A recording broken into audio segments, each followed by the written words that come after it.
बाहेरचा कोण होता का अजून? ठीक आहे. आता याची जी उपपत्ती होती, हा जो कृती आहे हा वर्तनवाद्याचाच पुरस्कर्ता आहे आणि यानं सुद्धा आपली जी काही उपपत्ती आहे ही यस आणि आर या दोन गोष्टीवरच मांडली. कशावर मांडली? यस आणि आर. आता मला सांगा यस आणि आर म्हणजे काय? एस फॉर आणि R for. Stimulus and response. Stimulus and response. Correct, very nice. आता ही जी काही उपपत्ती आहे ही उपपत्ती जी आता आपण बघत आहोत संयुक्त उपपत्ती, ही उपपत्ती आपला जो थॉर्नडाईक आहे, थॉर्नडाईकच्या उपपत्तीचं नाव काय आहे? पटकन सांगा. प्रयत्न क्रमांक. आणि दुसरी जी उपपत्ती प्रयत्न आहे क्रमांक. पॅवलॉवची, त्या पॅवलॉवच्या उपपत्तीचं नाव काय आहे? पॅवलॉवच्या. अभिजात अभिसंधान. अभिजात अभिसंधान. Very nice, very nice. आता हे पहा, आपण जे दोन उपपत्त्या पाहिल्या, थॉर्नडाईकची प्रयत्नप्रमाद उपपत्ती आणि पॅवलॉवची अभिजात अभिसंधान उपपत्ती, या दोन उपपत्तीवरच याची उपपत्ती आधारलेली आहे. ही जी उपपत्ती आहे याच्यामध्ये उद्दीपक आणि प्रतिसाद, त्याला एस आणि आपण आर म्हणतो, स्टिम्युलस आणि रिस्पॉन्स, याच्यात मध्ये जे काही सानिध्य आहे, याच्यामध्ये काही सानिध्य आहे, त्या सानिध्याला स्थान दिलेलं आहे आणि त्याच्यावरच ही उपपत्ती आढळलेली आहे. सानिध्याला समीपता असे म्हणतात. सानिध्यालाच काय म्हणतात? समीपता. समीपता म्हणजे जवळ असणं, एकदम जवळकी येणं. मग अध्ययन हे उद्दीपक आणि प्रतिसाद यांच्यात वेळेतील समीपता म्हणजे जवळ असण्यानं होते. बघा अध्ययन माणसाचं कसं होतं, एखादी गोष्ट जवळ असल्यामुळेच लक्षात येतं. हं? तसं ह्या मुख्य विचारावर आधारलेलं हे जे काही उपपत्ती आहे ती आपण पाहत आहोत. आता वॅटसननं जे काही अध्ययन विषयकतेचा वारंवारितेचा नियम सांगितला होता, अध्ययन उपपत्तीच्या संदर्भामध्ये अध्ययन कसं घडतं तर वारंवारितेनं घडतं, हे वॅटसननं सांगितलं होतं. त्या वॅटसनच्या नियमाला यांनी विरोध केला, मान्य नव्हतं यांना. आणि मान्य नसत असताना यांनी स्वतःच जे काही एक नियम मांडला. त्या नियमामध्ये कृतीनं जे शरीरामध्ये कोणतेही इंद्रिय जे आहेत हे स्नायूंच्या, जे काही स्नायू आहे ना आपलं, हे स्नायूंच्या आकुंचन आणि प्रसरण किंवा आपल्या अंतरस्त्रावामध्ये जे काही ग्रंथणाऱ्या ग्रंथी आहेत यांच्यातून स्त्रावणारं जे काही स्त्राव आहे त्याच्यामुळे चेतकाला प्रतिसाद देत असतो, असं या प्रतिसादाला या वृत्तीनं चलन, चलन म्हणजेच मुव्हमेंट, चलनचा अर्थ त्यानं इंग्लिशमध्ये सांगितलं मुव्हमेंट, त्याला आपण चलन म्हणतो, असं नाव दिलं. म्हणजे या चलनामुळं सगळ्या गोष्टी होत असतात. म्हणजे यस आणि आर जो घडत असतो किंवा यसला जो आपण रिस्पॉन्स देतो तो आपण नाव किंवा त्या ज्या गोष्टी आहेत ते इंद्रिय, ज्या पद्धतीनं मध्यस्थ प्रवर्तक तिथं सांगितलं गेलं तसं इथं ह्यानं सांगितलं की चलन म्हणजेच मुवमेंट ती कारणीभूत असते असं ह्या कृतीला म्हणायचं आहे. कृती दोन गोष्टीची सहमत नाही, जसं इथं आपण बघत आहोत. थर्मोडाईक जो आहे, थर्मोडाईकच्या उत्पत्तीशी हा संबंध नाही आहे. कारण माणसानं कसं शिकायचं आहे? ट्राय, चुका आणि शिका. प्रत्येक वेळेस चुकायचंच आहे मग शिकणार काय, असं त्याला वाटलं म्हणून त्याला त्या उत्पत्तीशी तो काय नाहीये, सहमतच नाहीये. उलट इथं काय झालं, वृत्तीनं ज्या ठिकाणी चलनाला महत्व दिलं, चलन म्हणजे मुवमेंट, तसं थॉर्नडाईकनं त्या चलनाच्या ऐवजी कृतीला महत्व दिलं. कृती म्हणजे ऍक्शन, शिकण्यातूनच, प्रतिसाद देण्यातूनच माणूस शिकतो, बरोबर का नाही? आणि त्या शिकण्याला यानं महत्व दिलं नाही आणि त्यानं पण याच्या चलनाला महत्व दिलेलं नाही. कुठलीही गोष्ट जी आहे त्याला प्रबलनाची आवश्यकता नाही असं कृती म्हणतो. म्हणून त्यानं थर्मोडाईक बरोबरच स्टीनरच्या उपपत्तीला सुद्धा मान्यता दिली नाही. तो त्या दोघी गोष्टीला नाकारतो आणि स्वतःच अस्तित्व निर्माण करत असताना तो म्हणतो की चेतक आणि चलन, चेतक आणि चलन, चलन म्हणजे काय? चेतक आणि चलन, चलन म्हणजे काय?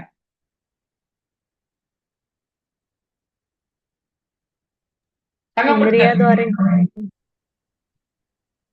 एवढं उशीर लावत जाऊ नका. एवढा उशीर लागला की मला असं वाटतं एक तर तुम्हाला समजलेलं नाही किंवा तुम्हाला येत नाही. एकतर येते सगळं तुम्हाला, पण तरी तुम्ही सांगत नाही. चेतन व चलन यामध्ये अभिसंधान निर्माण होणे म्हणजेच अध्ययन होय, असं तो सांगतो. मग मी तुम्हाला चलन म्हणजे काय विचारलं, तर चलनामध्ये जे काय आपलं चेतकाला आपण प्रतिसाद देताना आपले स्नायू असतील, त्यांचं आकुंचन आणि प्रसरण पावणं असेल किंवा अंतरस्रावातून चावणाऱ्या काही ग्रंथी असतील, या सगळ्या ज्या गोष्टी घडून येतात त्याला त्यांनी चलन असं नाव दिलं. आणि ते चलन म्हणजेच अध्ययन होणं असं त्याला वाटत आहे. कुणाला वाटतं असं? असं कुणाला वाटतंय? एडविन कृती. एडविन एडविन कृतीला वाटत आहे.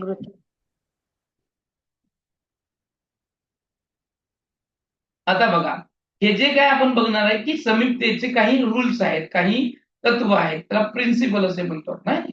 आता या समीपतेचे काय तत्व आहे, तर सगळ्यात महत्वाचं आहे उद्दीपक आणि प्रतिसाद एकत्र झाल्यास ते पुन्हा एकत्र होण्याची शक्यता वाढते.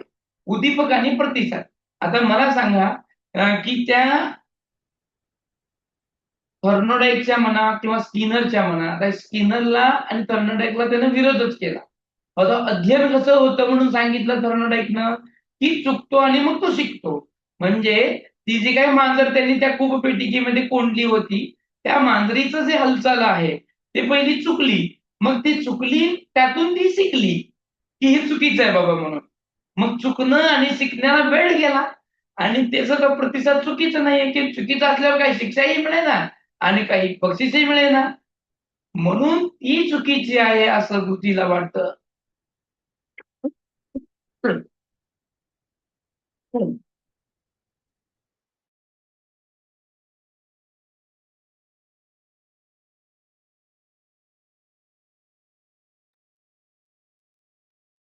सॉरी सर आवाज थांबलाय सर. सॉरी खोकला लागल्यामुळं आवाज माझा बंद झाला.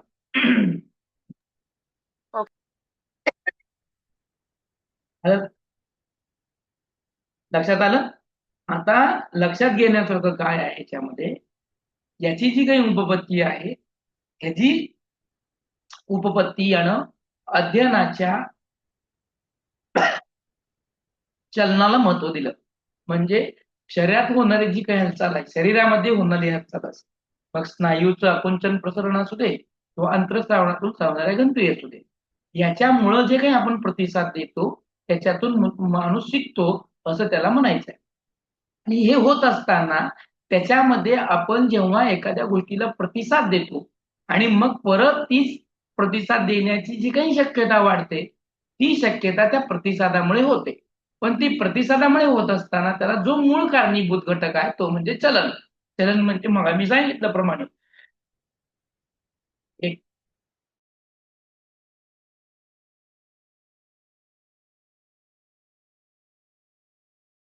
सर आवाज येत नाहीये.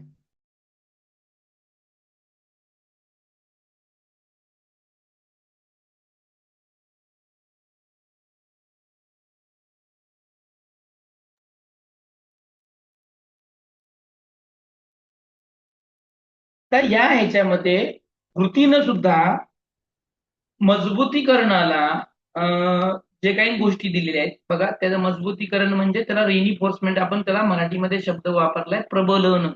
काय वापरलाय? प्रबलन वापर. बरोबर आहे का? आणि मजबूतीकरण हा जो आहे ना ट्रान्सलेट होतो, त्यामुळे तसं झालेलं आहे. आपण लक्षात नेहमी ठेवायचं प्रबलन. कसलं? प्रबलन. प्रबलन म्हणजे काय हो? प्रबलन. प्रबलन किती प्रकारचे असतात ते पाहिलं आपण स्किनरमध्ये. 2 प्रकारचे प्रबलन होते, एक सकारात्मक आणि एक नकारात्मक. प्रबलन म्हणजे काय मग? दृढीकरण त्याला आपण म्हणतो, की नाही? ओके. आता हे जे काही आहे प्रबलन देत असताना आपण जे काही बक्षीस देतो, हे केवळ पुढील प्रतिसाद होण्यापूर्वीच्या परिस्थितीला, जे काही जी परिस्थिती येणार आहे त्या परिस्थितीला ते बदलतं बक्षीस मिळालं. माझं जर वर्तन आता चुकीचं असेल आणि ती चुकीचं असल्यामुळे मला शिक्षा मिळाली असेल, तर माझं पुढचं वर्तन कसं असेल? जर मी आता चोरी केली आणि चोरी केल्यामुळे मला सरांनी शिक्षा दिली, तर माझं परतचं वर्तन कसं असणार आहे? मी परत चोरी करणार आहे की नाही करणार आहे? चोरी करणार आहे? नाही करणार. हा. नाही का नाही करणार. करणार? का नाही करणार? शिक्षा त्यावर मिळाली त्याला मग. शिक्षा मिळालेली असते. त्यावर त्याला शिक्षा मिळालेली असते. मग त्या शिक्षेमुळे तो काय करतो? ती घटना किंवा ते वर्तन पुन्हा करत नाही. आता इथंच बघा, जर मला एखाद्या गोष्टीबद्दल बक्षीस मिळालं, मी आता जी कृती केली, तुम्ही जे उत्तर सांगितलं, ते उत्तर सांगितल्यामुळे मी काय केलं? तुम्हाला शाबासकी दिली किंवा मी तुम्हाला वस्तुरूपाने काहीतरी एक वस्तू दिली, तर तुम्ही ते वर्तन परत करणार की नाही करणार? हो करणार. जर करणार. चांगलं असेल तर परत परत करणार. परत परत करणार. बरोबर. कशासाठी करणार परत परत? एकदम बरोबर आहे तुमचं. परत परत का करतो माणूस? कारण बक्षीस असेल. करेक्ट. म्हणजे तुम्हाला असं वाटलं की मी आता केलेले हे माझं वर्तन बरोबर असल्यामुळं मला हे बक्षीस मिळालंय, त्यामुळं मला परत हे वर्तन करायचं आहे. मग काय होतं याच्यामध्ये? पहिल्या वर्तनाला जर प्रतिसाद मी दिल्यावर माझं ते प्रतिसाद जर योग्य असेल, तर माणूस त्या वर्तनाला पुन्हा पुन्हा करण्याची कोशिश करत असतो आणि ती शक्यता जास्त असते. मग याच्यामुळं काय होतं? मी जे पहिलं किंवा म्हणजे त्याला पहिलं म्हणतो किंवा त्याला जुनं म्हणजे माझं वर्तन असणार आहे, ते कसं असणार आहे? प्रोटेक्ट असणार आहे. कारण हे बाबा आता बरोबर आहे, आता ह्याच्यानुसारच मला वागायचं आहे. मी आता जर प्रश्नाचं उत्तर दिलं, तर मला सरांनी शाबासकी म्हटली, तर मी परत उत्तर द्यायलाच पाहिजे. मग मी परत उत्तर देणार आहे का नाही? मी परत उत्तर देतच राहणार आहे. मी परत सरनी कधी प्रश्न विचारेल तेव्हा तेव्हा उत्तर देत राहणार. त्याऐवजी सरनी मला ओरडलं, तर मी उत्तर देणार आहे का? मी परत कधी बोलणार आहे का? मला बोलावंसं वाटणार आहे का? कधीच बोलणार नाही, कधीच बोलावंसं वाटणार नाही. म्हणून कधी सुद्धा बघा, इथं उदाहरण पण दिलं. एखादी व्यक्ती विशिष्ट कपडे परिधान करते आणि त्याच वेळी लिफ्टमध्ये अडकून पडते. पुढच्या वेळी ती व्यक्ती त्या कपड्यामध्ये लिफ्ट वापरणे टाळेल. बरोबर आहे का? खरं आहे बघा. तुम्हाला काय वाटतं बघा? आपला प्रतिसाद सगळ्यात महत्वाचं ते असतं. बरोबर करेक्ट आहे सर. बरोबर आहे सर. म्हणजे बरोबर आहे सर. मी आज लाल शर्ट आणि काळी पॅन्ट घातलं, नवीनच घातलं आणि लिफ्ट मधून खाली जायला निघालो. लिफ्ट रस्त्यातच बंद पडली. ती कशामुळे पडली बरं? मी रोज ज्या ड्रेसवर नव्हतो ती नव्हतं, आज दुसरं नवीन घातलं होतं. मग मला काय झालं? माझी धारणा काय झाली? माझी धारणा काय झाली? तुम्हाला विचारलं, बोला. मी ते लाल आणि काळा तो मी- ड्रेस घातला म्हणून करेक्ट. तो ड्रेस घातला म्हणून मी लिफ्टमध्ये अडकून पडलो, म्हणून मी परत काळा पॅन्ट आणि गुलाबी शर्ट किंवा लाल शर्ट परिधान करून जाणार नाही. आणि घातलं तर मग मी लिफ्टनं सुद्धा जाणार नाही. ही काय झालं? माझं रेनिफोर्समेंट झाला. म्हणजे माझं काय झालं? प्रबलन झालं. प्रत्येक वेळेस माणूस असं प्रबलन करत असतं आणि ते प्रबलन करण्यासाठी चलन महत्वाचं आहे, असं कोणाला वाटतं? आता हे चलन जे आहे, आता आपण बघा, ह्या चलनामधूनच आपण समीपतेचं तत्व काढत आहोत. काय समीप होतो? काय समीप झालंय तर मला सांगा बघू. आता ह्या घटनेमध्ये आता जे उदाहरण सांगितलं तुम्हाला, मी कपडे जे घातले आता लाल शर्ट आणि काळी पॅन्ट, त्याच्यामुळं लिफ्ट बंद पडली किंवा लिफ्टमध्ये मी अडकलो. मग समीपता काय आली? काय समीपता आली? समीप काय आलं? समीप म्हणजे जवळ असणं आलं, त्या सानिध्यात असणं आलं. मी त्याच्या सानिध्यात गेलो म्हणून तसं झालं. तसं मग आपण कधी कधी म्हणतो का नाही, ही अपयशी पायाची आहे, ह्याच्याजवळ जाऊच नाही, आपलं कामच होत नाही बाबा. मांजर आडवी गेली की काय तर होतं. हे सगळे अंधश्रद्धा आहेत. आणि हे अंधश्रद्धा म्हणजे त्या त्या गोष्टीच्या समीप घडलेल्या असतात. म्हणजे ती आणि ती गोष्ट एकदाच घडली, समीप घडली, सानिध्यात आली, म्हणून आपण ती गोष्ट टाळतो. बरोबर की नाही बघा? सानिध्यात आली ना. मी कपडे घालून जायला अशा प्रकारचे आणि लिफ्ट बंद पडायला वेळ झाला. म्हणजे जसं म्हणतो की नाही, कावळा बसायला आणि फाटी फाटी तुटायला. तुटायला. मग परत कावळा बसेल का त्या पांडीवर? तसं ते समीप घडलं ना, त्याच वेळेस घडल्या कारणामुळं, म्हणून समीपतेचं तत्व आहे की माणूस शिकताना त्या पद्धतीने शिकतो. आता पाहूया प्रयोग. आता वृत्तीनं मांजराचा प्रयोग केला. ह्या मांजरामध्ये काय केलं? सेम टू सेम त्या वृत्तीनं मांजराला एका पेटीमध्ये कोंडलं. आता ही पेटी कशी आहे बाबा? ही पेटी ज्या पद्धतीनं थॉर्नडाईकनं वापरली होती तशीच आहे. पण ह्याच्यामध्ये त्यानं काय केलं? त्यानं तिथं खिट्टी ठेवली होती, बटन ठेवलं होतं. ते ओढलं की दाबलं की काय व्हायचं? दरवाजा उघडायचा. परंतु ज्या वेळेस ती मांजर भुकेलेली नव्हती आणि तेव्हा त्याला त्या पिंजऱ्यात कोंडलं तर ती मांजर झोपूनच राहिली. म्हणून त्या थर्मोडाईकनं काय केलं, त्याला उपाशी ठेवलं, मग त्याच्या समोर अन्न आणून ठेवलं आणि मग ती धडपड घालली. सेम टू सेम हीच कंडिशन याच्यामध्ये केली. तर याच्यामध्ये काय केलं, दरवाजा उघडण्यासाठी खांबावर धक्का द्यावा लागत होता, म्हणजे पोट म्हणजे खिट्टीवरती असं दाबायला लागत होतं, म्हणजे स्विचच होता. आणि मग मांजर बाहेर पडण्यासाठी ती किती क्रिया करते, काय काय करते, कसं करते आणि मग त्याचं जे काही क्रम आहे ज्याला आपण सिक्वेन्स म्हणतो, तो सिक्वेन्स नेमका कसा आहे. म्हणजे ती पहिलं काय त्याच्या भोवती फिरते का दुसरी कुठे कुठे हालचाल करते, नेमकं काय करते हे त्यांनी त्याच्यामध्ये पाहिलं आणि मग ऑब्झर्वेशन केलं. कारण एवढं प्रयत्न करताना त्याचा ती दरवाजा उघडला जाणारच आहे. पण दरवाजा उघडला जाण्यापूर्वी ती नेमकं काय करते, पाय मारते, पंजा मारते, वास घेते, त्या गोलभोवती फिरते, वो क्या क्या करती है, पूरा उसने क्या किया, ऑब्झर्वेशन किया. आणि याच्यातूनच काय झालं, त्याला एक सवय बनली की बाबा रे, मी जेव्हा ह्या बटनाला दाबते तेव्हा ऑटोमॅटिक माझा दरवाजा उघडतो. आणि या सवयीचं त्याला काय झालं, जेव्हा सवय म्हणजे काय, पुनरावृत्ती.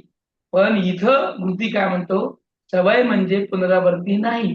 बघा, सवय म्हणजे पुनरावृत्ती नाही, रिपिटेशन नाही. मग काय आहे, तर कृतीच्या भाषेमध्ये तो म्हणतो अनेक लहान लहान यस आणि आर यांचं बंधनांचं एकत्रीकरण आहे.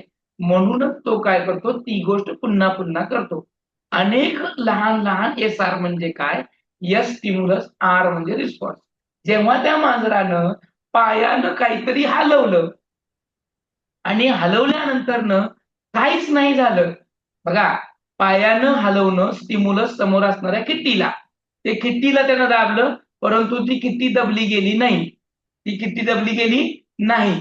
मग मला सांगा, परत मांजर त्या ठिकाणी दाबेल का, प्रेस करेल का? ते ओनली येस ऑर नो. सांगा फक्त होईल किंवा नाही. नाही का बरं, का बरं, याच्यासाठी तो वृत्ती सांगतो की ज्यावेळेस माझी हालचाल त्या समोरच्या चेतकाला बघून मी प्रतिसाद देईन, त्यावेळेचा प्रतिसाद माझं जसं रिस्पॉन्स असेल त्याच्यानुसार मी त्याचं एकत्रीकरण करतो की बाबा इथं करायचं नाही, इथं मारायचं नाही, इथं मारायचं नाही. मग मारायचं तरी कुठं, मग ज्या ठिकाणी ती खिट्टी आहे हळूहळू करत चुकून त्याला ती खिट्टी दबली गेली आणि मग त्यानं परत आतापर्यंत जिथं जिथं मारलं नाही तिथं तिथं न मारता जिथं त्यानं रिस्पॉन्स दिला, त्या चेतकानं रिस्पॉन्स दिला, चेतक बटन होता, त्या बटनाला त्यानं प्रेस केला, प्रतिसाद झाला, दरवाजा ओपन झाला. मग त्या मांजरानं काय केलं, तिथंच जाऊन दाबायला सुरुवात केली. बघा, प्रयत्न आणि प्रमादामध्ये त्याच पद्धतीनं प्रयोग झाला, पण त्याचे विचार करण्याची थेरी आणि विचार करण्याची पद्धत. तो म्हणतोय प्रयत्न केल्यामुळं, हा म्हणतोय प्रयत्न केल्यामुळं नाही रे बाबा, तर त्याचं जे काही चेतक आहे आणि त्या चेतकाला मिळणारा जो प्रतिसाद आहे, या दोघांच्या बंधनातून, या दोघांच्या बॉन्ड मधून जे काही एकत्रीकरण झालेलं आहे त्याचं उत्तर म्हणजेच अध्ययन आहे. इतकी छानशी सोपीशी व्याख्या वृत्तीनं अध्ययनाच्या संदर्भामध्ये केली. आणि हेच एक सांगत असताना आपण जो येणारा काही थकवा असेल किंवा काही चुकीच्या पद्धती असतील, ह्या सगळ्या पद्धती आपल्या प्रतिसादाला चुकीचा मार्ग देण्यापासून परावर्तित करत असतात, असं वृत्तीला या ठिकाणी वाटतं. म्हणून ज्या वेळेस चेतक आणि प्रतिक्रिया यांच्या दरम्यान वेगळी प्रतिक्रिया दिली गेली तरच तिचा मूळच्या जग उद्दीपक असेल किंवा प्रतिक्रिया असेल यांच्या सहचार्याला अडथळा करत असतात. तोपर्यंत अडथळा निर्माण होत नाही. म्हणून वृत्ती म्हणतो की उद्दीपक आणि प्रतिक्रिया यांच्यामध्ये काळाच्या दृष्टीनं अधिक अंतर जर असेल तर अभिसंधानच होत नाही. म्हणून कधीही उद्दीपक आणि प्रतिसाद यांच्यामध्ये काळाच्या दृष्टीनं कधीही अंतर ठेवायचं नाही, म्हणजे समीपच असलं पाहिजे. एकदा का केलेली घटना आणि त्याचं जे काही परत रिपिटेशन आहे यांच्यामध्ये जास्त अंतर नको. जास्त अंतर ठेवलं की परत ती क्रिया करायला किंवा समजून घ्यायला त्याला वेळ लागणार आहे. म्हणून सरावाला महत्व आहे. बघा, सरावाला महत्व आहे. कारण बघा आपण एखादी गोष्ट शिकली आणि परत आपण ते शिकायचं म्हणलं तर लवकर येणार आहे का? नाही. म्हणून शिकलेली गोष्ट लगेच शिकत राहिलो, त्याची प्रॅक्टिस करत राहिलो तर ती आपल्याला येणार आहे, ती आपल्याला आठवणार आहे. म्हणून कृतीच्या या नियमाला अनुसरून कृतीच्या या काय म्हणतात प्रयोगाला समोर ठेवून ते कृती जे सांगत आहे, ज्या गोष्टी मानत आहे आणि त्या गोष्टीतून सगळ्या ज्या गोष्टी त्यानं स्पष्ट केलेल्या आहेत त्यावरून असं लक्षात येतं की त्यानं जो यशला आणि आरला महत्व दिलेलं आहे आणि त्याच्या बंधनातून जे अध्ययन होणार आहे ह्या गोष्टीला सांगितलं. आता बघा तुम्हाला या चित्रामध्ये त्यानं त्या कूटपेटिकेमध्ये त्या मांजराला कोंडल्यानंतर तो मांजर त्या खिट्टीला किंवा त्या पोलला कशा पद्धतीनं छेडछाड करत आहे हे तुम्हाला दिसत आहे. त्यानं काय केलं, प्रत्येक वेळेस कितव्या वेळा तो त्या वस्तूशी त्या पोलशी किती झटका घेतो, काय करतो, कशा पद्धतीनं तो लक्षात घेतो हे पहिलं ऑब्झर्वेशन करून घेतलं पहिल्या प्रयोगात. मग परत ते दुसरं करायला गेल्यानंतर ह्या बिनकामाच्या प्रतिक्रिया त्याला दिसून आल्या नाहीत तर डायरेक्ट तीच प्रक्रिया दिसून आली ज्या ठिकाणी चेतकानं त्याला उत्तमाचा प्रतिसाद दिला होता. म्हणून या उपपत्तीमध्ये पृथ्वीनं यश आणि आरला महत्व दिलेलं आहे आणि यश आणि आरला महत्व देत असताना त्याचं म्हणणं असं आहे की जे काही मध्यस्थ प्रवर्तक आहेत त्या पद्धतीनं क्लर्कनं सांगितलं त्या पद्धतीनं हा मध्यस्थ जो काही प्रवर्तक आहे तो आपल्या अध्ययनासाठी कारणीभूत आहे. कारण इथं मध्यस्थ प्रवर्तक जे आहे ते त्यानं चलन मांडलं. चलन म्हणजे काय सांगितलं मी तुम्हाला? चलन म्हणजे काय सांगितलं सांगा पाहू? अंतर्स्रावातून थांबणारी गणती. अजून काय सांगितलं? अजून 2 बाबी सांगितल्या. शरीरात होणारी हालचाल, हा प्रतिसादानुसार शरीरात होणारी हालचाल. हालचाल असेल, बरोबर. आपले काही जे काही स्नायू असतील त्या स्नायूंचे स्नायूंचं आकुंचन. आकुंचन पावणं असेल की त्याचं प्रसरण पावणं असेल. हे आकुंचन आणि प्रसरण पावल्या कारणामुळं त्या यश आणि आरच मध्ये जो काही बंध निर्माण होणार आहे ते पाहिजे. आता पहिल्या आकृतीमध्ये केलेली मांजराची हालचाल आणि शेवटच्या याच्यामध्ये झालेली हालचाल या बद्दल झालेली हालचाल सगळ्या नोंदी त्यानं केल्या आणि त्या नोंदीवरून त्यानं असं सिद्ध केलं की तो कसा शिकवत आहे आणि कसं शिकवत आहे. आता याचा शैक्षणिक उपयोग काय? एवढं सगळं कृतीनं केलं खरं आहे. मग याचं इम्प्लिकेशन कसं करता येईल एज्युकेशन मध्ये? अब तुम बोलो मैं बताता. चला सांगा, तुम्ही कोणीही सांगा काय होईल बाबा यानं जे सांगितलेली आहे त्याच्यासाठी काय होईल? चला पट बोला. कुणीही बोला. काय बोला हे म्हणून कमी झालं. अध्ययन कसं होतं? आता त्या उपपत्तीवरून जे आपल्याला सुचलं त्याचं एज्युकेशन मध्ये आपण त्याचं इम्प्लिकेशन कसं करणार, त्याचा उपयोग कसा घेणार, मग त्याच्या काय मर्यादा आहेत का? बघून वाचून सांगा. पहिला मुद्दा बघून वाचून सांगा मला. चला बोला, तुम्ही सवयी बोला. मोडणे हा सवयी मोडणे हा वाईट सवयी मोडून काढण्यासाठी उद्दीपकाशी जोडलेले नवीन विसंगत प्रतिसाद शिकवणे. जसं की आता नखे खातात आपण मुलं, काही वाईट सवय का चांगली सवय आहे का? नख खाणं म्हणालो मी. खाणे चांगली का वाईट आहे? चांगली आहे का वाईट आहे? वाईट नाही आहे. सर, वाईट आहे. मग ही वाईट सवय आपल्याला मोडायची आहे. कसं मोडणार? त्याला समजून सांगणार का त्या नखामध्ये किती विषाक्त आहे आणि त्यामुळे शरीराला काय हानी होऊ शकते ते समजून सांगणार त्याला. बरोबर. मग त्याचे कधी कधी व्हिडिओ काय होतं, दाखवणार. मुलगा, आता तुम्ही पण शाळेत जाता, तुम्ही शिकवताय की नाही, तुमचं पण ऑब्झर्वेशन असणार. लहान मुलांना तुम्ही शिकवत असताना तुमच्या लक्षात येतं लहान मुलं, काही मुलं ती उगून तोंडात बोट घालतात आणि ती नखं खाल्ल्याचं का बरं असं करत असतील? ते का बरं करत असतील? कधी विचार केला का बरं? सवय त्यांना सवय सवय पडलेली असते. असते. मग आता ती सवय आपल्याला कशी मोडावी लागेल? काय करावं लागेल? कॉन्फिडन्स लूज असल्यावर पण मुलं कधीतरी तसं वाटतं. आवाज आला नाही तुमचा. कॉन्फिडन्स जर कमी असेल ना त्यामुळे ती मुलं पण तशी नखं खातात. कॅल्शियमच्या कमतरतेमुळे तसं होत असतं सर. हा त्यांना असं लागत असते कॅल्शियम सर. सारखं त्यांना असं खावंसं असं वाटतं, तलप लागत असते, त्यामुळे ते खात असतात. मग ती काय फक्त नकच खातात का? पेन्सिल कॅल्शियमच्या कमतरतेमुळे फक्त नकच खातात का? नाही सर, मग काय? पेन्सिल किंवा पेन्सिल पण खातात, भिंत माती पण पेन्सिल सुद्धा खातात. खातात सर. तर करेक्ट ते करेक्ट कलम खातात, चॉक खातात. Correct correct correct. माती खातात, भिंतीपासून चॉक खातात, कुछ भी खाते हैं जो त्याला ज्याच्यातून कॅल्शियम मिळत असेल अशा गोष्टी ते खात असतात. मग आता ती सवय मोडायची आहे. आता त्याला जे काही प्रतिसाद असणार आहे त्या प्रतिसादाला जर मी ते नकं खात असेल आणि मी त्याला ओरडलंच नाही तर ते काय करेल? खाईल का नाही खाईल? खाईल. खाईल सर. म्हणून त्याची सवय जर मोडायची ओरडलं तरी असेल खातात सर ते. ते ओरडलं तरी खातात सर ते ओरडलं तरी मुलगा. खातात. आता तो खातात ना. मग त्याला आपल्याला ती सवय मोडायची आहे. तर मग त्याच्यासाठी काय करावं लागेल? ओरडलं तरी पण खात त्याला आहे. मग कशात परत तरी आपल्याला काय बदलावं लागेल? त्याला कशात तरी गुंतवायला लागेल सर. नाही, आता काय कशात तरी म्हणतो? गुंतवावं लागेल सर. आता एक मिनिट हा. आता बघा, खूप छान उत्तर आलं बघा आता मला, की सर ते ओरडलं तरी पण खातात.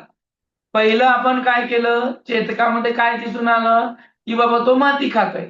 प्रतिसाद काय पाहिजे होता? ते माती खाल्ल्यानंतर त्याला आपण ओरडलं, पण ओरडल्याला सुद्धा त्याने प्रतिसाद कसा दिला? की त्या प्रतिसादाचा त्याच्यावर काही इफेक्ट झाला नाही. मग आता मग मी आता काय केलं पाहिजे? दुसरं प्रतिसाद दिला पाहिजे किंवा दुसरं चेतक सादर केला पाहिजे की त्याच चेतकाचं रिपिटेशन केलं पाहिजे? त्या चेतकाचं रिपिटेशन कसं काय होईल सर? त्याच्यातून आपल्याला प्रतिसाद मिळतच नाही ना. मग म्हणून दुसरं काय नवीन करायला काहीतरी पाहिजे? शोधायला रिपिटेशन करायचं की दुसरा चेतक वापरायचा? मी प्रश्न विचारतोय तुम्हाला. काय करावं लागेल मग? दुसरा चेतक वापरायचा. नवीन दुसरा चेतक वापरायचा. करेक्ट, एकदम बरोबर. मग मी दुसरा वापरायला पाहिजे. मग दुसरा कधीपर्यंत वापरणार आहे? मी दुसरा चेतक कधीपर्यंत वापरणार? जोपर्यंत आपल्याला पॉझिटिव्ह प्रतिसाद येत नाही तोपर्यंत. करेक्ट. जोपर्यंत समोरच्यातून पॉझिटिव्ह येत नाही, म्हणजे मी ओरडल्यावर किंवा मी दुसरं प्रतिसाद वापरलं मारण्याचं, त्यानं ती नखं खाल्ली की तिला सटका आणि मारल्यामुळं त्याच्यामध्ये काय भीती निर्माण झाली आणि मग तो भीतीपोटी तो दुसरा प्रतिसाद त्याला चांगला आवडला पहिल्या प्रतिसादापेक्षा, है की नाही? तर दुसरा प्रतिसाद भारी वापरला. मग त्याचं काय झालं? सवय मोडली. म्हणजे आपण एखाद्याच्या ह्याच्यामध्ये सवयी मोडण्यासाठी वेगवेगळ्या गोष्टींचा वापर करू शकतो. हे कृतीच्या प्रयोगावरून लक्षात येतं. आपल्या कधीही लक्षात घ्या, आपल्याला आपल्या शिक्षणाचा उद्देश जो आहे तो माहीत असणं गरजेचं आहे. कशासाठी? मी हे शिकतोय कशासाठी? मग जर मी शिकतोय किंवा माझा उद्देश जर शिकण्याचा योग्य असेल तर माझं प्रतिसाद सुद्धा त्या लेवलचं असणार आहे.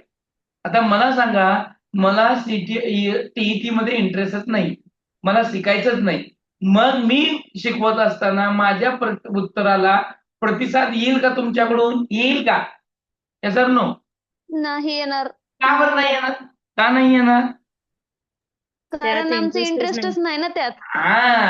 मग आता मला सांगा, तुम्ही आता प्रतिसाद का देत आहात बरं? का देत आहात? इंटरेस्ट आहे म्हणून, नाही. शिकायचं आहे, पास व्हायचं. नाही. तुम्ही आता प्रतिसाद का देत आहात? इंटरेस्ट आहे म्हणून नाही. का देत आहात? परीक्षा पास व्हायचं आहे. कारण तुमच्या शिक्षणाचा उद्देश तुमच्या डोळ्यासमोर आहे. तो म्हणजे मी काय पास होणार आहे? काय पास होणार आहे? टीईटी.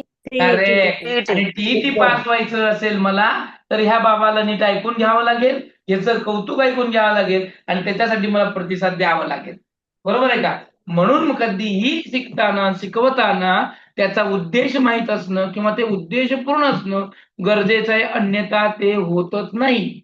तुम्ही जे काही प्रतिसाद देणार आहे ते होणारच नाही. म्हणजे वर्गामध्ये विद्यार्थ्याला माहीत असेल की ही आपल्याला आपल्यासाठी किंवा आपल्या भल्यासाठी शिकायचं आहे, तर तेव्हाच तो विद्यार्थी शिकणारा अज्ञाता नाही. लक्षात घ्या, पहिल्याच दिवशी मुलगा आणून सोडताना तो हसत खेळत येतो का? शाळा चालू झाल्यावर पहिलीचा विद्यार्थी पहिल्याच दिवशी हसत खेळत येतो का? रडत येते सर. नाही का सर. बरं? हो. का? रडत येते. का? त्याला सवय नसते सर. ते कारण का? सवय नसते. कारण सगळं त्याला शिक्षक त्याचा नाही उद्देश नसतात सर. कारण त्याला कारण त्याचा तो उद्देश त्या माहित नसतो. वातावरणात कारण त्या विद्यार्थ्याला त्याचा उद्देश माहित नाही. मला बापाने इथं आणून का टाकलंय माहितच नाही. उगं माझ्या हाताला धरलंय, पाठीवर काहीतरी अडकवलंय आणि ओढत घेऊन चाललंय. मी रडालो तरी मी बघना आणि कुणाला अनोळखी मॅडम, बाई, सर या वर्गात नेऊन कोंबलंय म्हणून ते रडतंय. पण हळूहळू त्याला तिथे इंटरेस्ट यायला लागतो, त्याला ते कळवायला लागतं, त्याला ते उद्देश कळायला लागतं की हे शिकण्यासाठीच आहे. मग तो बसायला लागतो, लिहायला लागतो, समजायला लागतो आणि प्रश्नांची उत्तरं सुद्धा द्यायला लागतो. बरोबर आहे का मी काय म्हणतोय ते? म्हणून प्रत्येकाला आपल्या शिकण्याचा उद्देश असणं गरजेचं. आणि कधी पण बघा, माणूस एका प्रयत्नात शिकणं पूर्ण होतं असं गृती म्हणतो, परंतु सवयी दृढ करण्यासाठी सराव आवश्यक आहे. माणूस एका प्रयत्नात शिकतं खरं, पण पण त्याला सराव आवश्यक आहे. त्याच्याशिवाय त्याला त्याची सवय होत नाही. सवयीचे दृढीकरण करायचं असेल तर सराव महत्वाचा आहे आणि सराव म्हणजेच त्यानं ते शिकणं होय. मग एवढं सगळं असताना याला पण काही लिमिटेशन्स आहेत. ते पहिलं म्हणजे एक प्रयत्न अध्ययन. ही संकल्पना जी आहे अनेक गुंतागुंतीच्या अध्ययनाचं स्पष्टीकरण देत नाही, कारण ही कॉम्प्लिकेटेड आहे एकदम, की बाबा रे त्यानं असं हालचाल करतो. आता ते तुम्ही जर त्याचा प्रयोग बघितला तर पहिल्या रॅक मध्ये दिलेलं बघा किती अध्ययन केले बघा, इथं दिले बघा आकडेवारी दिलेली आहे. 8 ते 15 मध्ये त्याने असं केलं, 9 ते 16 मध्ये अशा हालचाली केल्या. मग ही हालचाली म्हणजे मग ह्या हालचाली परत त्यानं कधीच केलं नाही, रिपिटेशन केलं नाही. म्हणजे इथं जेवढ्या हालचाली केल्या या हालचालींचं त्यानं रिपिटेशन केलं नाही असं याच्या निदर्शनास आलं. प्रत्येक हालचाल वेगवेगळी होती आणि जेव्हा त्याला यश मिळालं, प्रतिसाद व्यवस्थित मिळाला, तेव्हाच त्यानं ती रिपिटेशन केली. ते ज्या पद्धतीनं थॉर्नडाईक म्हणतो यानं हालचाल भरपूर केली, रॅन्डमली अनावश्यक हालचाली केल्या आणि त्यातनं चुकला आणि शिकला. यानं तसं म्हणत नाही. यानं म्हणतो प्रत्येक त्याची हालचाल वेगळी आहे आणि त्या वेगळ्या हालचालीतून तो शिकला. म्हणजे प्रत्येक त्याचे जे प्रयत्न आहे हे प्रत्येक प्रयत्न अध्ययन होण्यासाठीच आहे. असं ही जी काही संकल्पना आहे ही आपल्याला गुंतागुंतीची वाटते, लवकर समजणारी नाही असं आहे. त्यानंतर जी काही प्रेरणा किंवा मोटिवेशन म्हणतो आपण ते आणि त्याची गरज म्हणजे नीड या घटकांकडे दुर्लक्ष केलेलं आहे. त्यामुळं मोटिवेशन आणि नीड ह्या गोष्टीला कृतीनं आपल्या अध्ययनामध्ये कसल्याही प्रकारचं महत्व दिलेलं नाही आणि त्यानं महत्व न दिल्या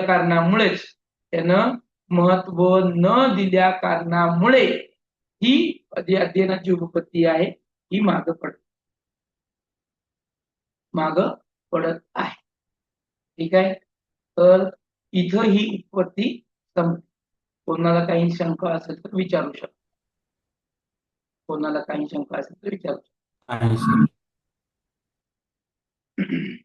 सर मागं पडली म्हणजे ते काय फॉल्ट ठरली का सर? काय हो? ती मर्यादेमध्ये ही उपपत्ती आहे गृथीची. नाही मागं पडली म्हणजे याला एवढं काही महत्व मिळालंच नाही ना. आता ह्याच्यानंतर पुढे आली ना, याच्यानंतर ह्याला पण विरोध झाला. ज्या पद्धतीनं थर्मोडाईकच्या उपपत्तीला एवढी ती गाजलेली असताना ती पण मागच पडली. की ती मागं कशी पडली तर त्याला स्किनरनं प्रतिसाद दिला. जेवढे मानसशास्त्रज्ञ झाले 19व्या शतकामध्ये म्हणा, आणि त्या सगळ्या मानसशास्त्राला एक दुसऱ्याने ऑपोजिट केलं आणि ऑपोजिट केल्यामुळेच बदल घडले. हे असं नाही तर असं झालं. चुका आणि शिकातून होत नाही म्हणून ते स्किनरने विरोध केला, स्किनरला ते परत तुमच्या पॅवलॉने विरोध केला, त्याला गृतीनं केला, असं करतच झालं. आता एवढं सगळं करत असताना हे शिकणं असंच नसतंय. हे शिकणं वेगळ्या पद्धतीनं असतं. हे शिकणं मर्मदृष्टीनं होतंय. हे शिकणं इन्साइट पूर्ण लर्निंगनं होतंय. हे शिकणं अचानक घडतं. असं सांगणारा सुद्धा आला की ज्यानं चिंपांजीवर प्रयोग केला. आणि चिंपांजीवरती प्रयोग करत असताना त्या चिंपांजीचं नाव होतं सुलतान. आणि मग मला सांगा ह्या उपपत्तीचं असेल काय नाव असेल? तुम्ही बघितले असेल मर्मदृष्टीमूलक. मर्मदृष्टीमूलक अध्ययन किंवा उपपत्ती. आणि ती कोणाची आहे? कोहलरची आहे. कोहलर. कोहलरने केली. प्रश्न बघा 2017 आलेला होता पेपर 1 ला की मर्मदृष्टीमूलक या प्रयोगामध्ये कोहलरने डॅश डॅश नावाच्या माकडावरती प्रयोग केला होता. चिंपांजी. सुलतान. चिंपांजी नाही, सुलतान. आता ती उपपत्ती बघायची आहे. पण मॅडमचा तास आहे. आले का पहा पहिलं. मॅडम आल्यात का हो? काय नावाने सर्च करू मॅडमचं? आले सर. दिसतात का मॅडम? हो आले मी. बोपाटे मॅडम आलेत. ओके. ठीक आहे. घेत आहे मग? हा करते सुरू. ओके. Hello everyone. चल आज आपण